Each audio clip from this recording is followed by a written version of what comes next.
Hey there, Pepper people. We're at Sleep 2025 in Seattle, Washington. There's a ton of vendors here. I'm going to show you some of my favorites, some of the ones I'm most interested in, and give them a platform to tell us all about their products. Show what their products are. You guys can make your own decisions. Next, we have Project Sleep, your free sleep advocate for all things sleep, sleep disordered breathing, and narcolepsy, as well as so much more. Yeah, we're at Sleep 2025. So it's a huge sleep conference and a lot of different people presenting on the latest and greatest research in sleep. And I'm super excited to be here. And I'm Emma Cooksey. Emma Cooksey, otherwise known as Cookie Emma. And then we have Stacy. Stacy, you may remember from CPAP Babes, but she's also here. I'll let you tell it. Yeah, I'm here with Project Sleep, which is a nonprofit focusing on advocacy and awareness and education. And nobody asked me, but I'm Jason. I'm here to tell you about CPAPsupplies.com. All of their stuff is FSA, HSA eligible. They also have this great loyalty reward program where for every $100 you spend, you save $5. You can take anything, put it in your cart. You can use discount code Lanky Spring or Lanky Summer and save an extra 25%. Check out CPAPsupplies.com. And so how did you guys get into it? So I first got into it because I was doing my podcast, Sleep Apnea Stories. And I realized there were all of these really huge issues like insurance problems and issues just around awareness in general about sleep and sleep disorders. And I started getting involved with Project Sleep because I actually interviewed Julie, the founder and CEO, for my podcast. And I thought what she was doing for narcolepsy and other sleep disorders was great. And so we always kind of said, like, if there's an opportunity to do something for sleep apnea, we would do it. And so last year, I was able to start working for Project Sleep full time. And so I have two programs. Okay. Sleep Apnea Squad, where we are doing a bunch of YouTube videos, and we also have we like to reach people wherever they are, so we have podcasts and we have PDF things that people can download. There's just a lot of really good information. And then I also think that awareness is a big problem with sleep apnea, just people knowing those signs and symptoms and going to their doctor in the first place. So I launched Sleep Apnea Let's Face It, so people can find out more on our website, on Project Sleep's website, which is project-sleep.com. And you can get a shirt and join the campaign. And Stacy was just talking about something off camera, which I thought was really interesting. The stigma of sleep apnea and, like, we'll just say relationships. Mm-hmm. You told me something very interesting about, like, the younger, like, I'm gonna say younger population, because I feel like Emma and I I would say we're on the downhill slope. I'm actually not part of the younger generation. I'm 40, so you know. Yeah, you're still quite young. You're young. I don't feel like it. So I am recently divorced, which is a good thing. Don't worry. Don't be sad for me. People kind of Life is great. Slide into the DM. Right. No. So it's been interesting. It's been about 2 years, and I've been dating with CPAP. I've had a couple overnights here and there, and they've all gone fine. No one really cares. I was talking to a new person recently, and I mentioned it to him. Also, the one thing I do like to do when I start talking to someone and I want to bring it up, I have like a CPAP boudoir photo that I'll just like be like, oh, by the way, bam, and like just hit him with it hard. CPAP photo. Oh, yeah. So, but a new person I was talking to recently, I told him, he goes, yeah, half the people our age have it. I'm like, okay, cool. So like the right people. I think there is a lot more acceptance now. Like we just did a whole session on stigma and shame around not just CPAP, but sleep apnea in general.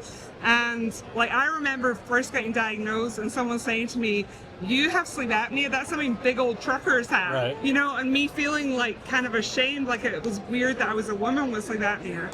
But we did this really cool interview on YouTube Live where I interviewed two people who are legitimately young, like in their 20s, and they were talking about that whole dating situation, and they definitely found the same thing that you found, where when they actually explained it, people just kind of go, oh, okay, that's how you sleep. Right. No big deal, you know? Yeah. So I think some of it is just about raising awareness so that people don't feel that shame. Right.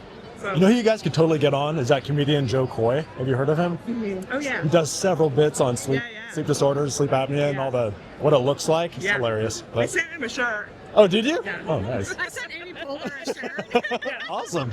Okay, so Project Sleep, is this for someone anyone can? This is a an organization anyone can join? Or Yeah, is this so just it's a for patient, professionals? no, it's a patient advocacy group. So we're led by patients. Everything we do is just to get good information straight to patients so they can advocate for themselves and get the best treatments and the best outcomes, basically. Awesome. One other really cool program is the sleep helpline. So, a lot of people are like, oh, sleep disorder, like, could I have one? If you call the helpline, they can walk you through kind of like who to see, what to request from your doctor, how to get referred, that sort of thing. And that runs 9 to 5, but you can leave a message after. You can leave a message and also fill out a form on the web. And we have somebody who their whole job is just helping people with any sleep inquiries. Like, you don't have to know what's wrong with your sleep. You can just have a question. And like, a lot of sleep, I think, is really confusing for people because they don't know at the outset, do they have insomnia? Do they have like a sleep disorder like sleep apnea? Right. So that can help them get to the right medical professional that they need to see for the right testing. So I think that's been really, really useful to people, and we're seeing like an uptick in people calling it, and like it's been really good. And another thing that we have, if there's anybody who, has a company or really anybody, we have a bunch of trained speakers, and there's a program called Rising Voices, and it used to be only around narcolepsy, and it's been so successful that we've broadened it out. So I was the first person with sleep apnea to do that program, and I was already speaking about my journey and my experience and public speaking, but that program is amazing for taking somebody living with a sleep disorder and turning them into a patient advocate, able to share their story, whether it's like in a hospital so that doctors actually meet people with different sleep disorders and understand their stories, because I think there's way too much pushing out information at people rather than just saying this is my experience as a person living with sleep apnea, and people really relate to that. So that's kind of what we're trying to do with that program. Really destigmatizes it quite a bit, for sure. We have a stalker. We should turn this around on her.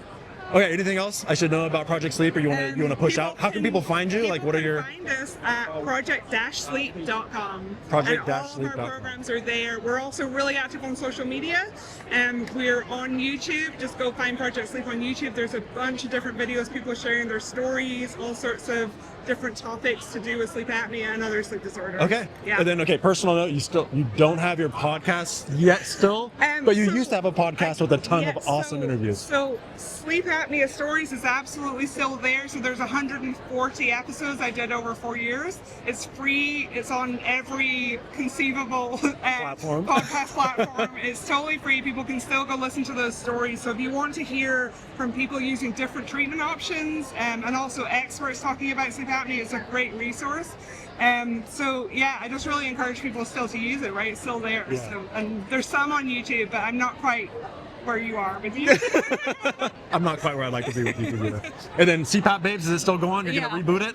Can I be on it? Yeah, of course. Yeah, You got to dress up. I want to be a CPAP babe. I'm not going to stop until I am a CPAP babe. We're going to try to become a CPAP babe right now. But first, I kind of have to disguise myself. I have to go a little incognito. You gotta have a toilet behind you, and you gotta have it slightly. You can't have it like this. You gotta have it cocked like that. I look angry. There we go. I think you got it.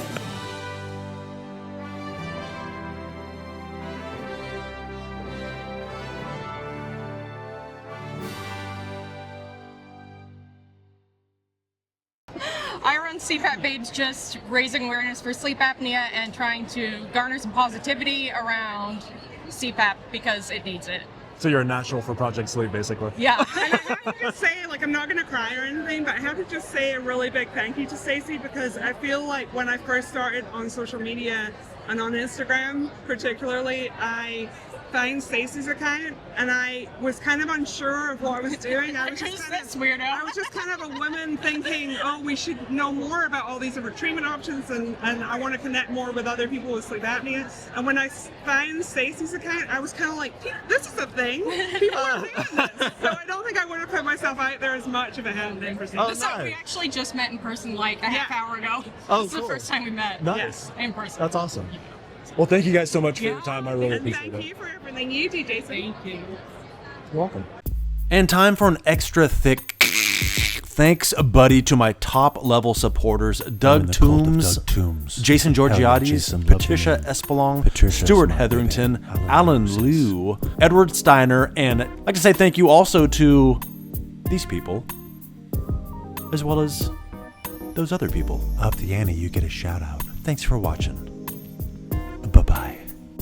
Barely even on screen, but still appreciate the support.